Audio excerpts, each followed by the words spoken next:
मांडीत मुलीला ये. उगाच सांडून खऱ्याची संगत हे एकदम कोपरात मुलीला आहे. येईल दिवस तुझाही माणूस मग आम्हाला एक जणांना जयसिंगपूर लागलं. जयसिंगपूर लागल्यानंतर मग तिथं आल्यानंतर आमचं व्यवस्थित झालं सगळं. माझ्या देवा काळजी रे. तेच पाटील सरांनी ऑपरेशन केलं. सर एक नंबर सगळा स्टाफ आहे आपला, सगळी माणसं त्यांचं सगळे स्टॉप आहे. आता चालायचंय आपल्याला तर एक नंबर आहे बाबा, एक नंबर झाले ऑपरेशन ऑपरेशन एक नंबर झाले. काय पेशंट पाठवले ती माझं पेशंट एक आणलंय, दुसरं एक पेशंट आणलंय, समजा एक आणला.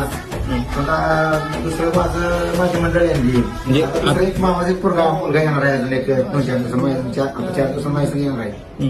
पाणी आल्यामुळे ते आज येऊ शकलं नाही. तुम्ही इकडे पाठवालाय त्याचं कारण काय आहे? म्हणजे इथं चांगलं असल्यामुळं व्यवस्था सगळी व्यवस्थित आहे. हो देवा काळजी रे माझ्या देवा काळजी रे.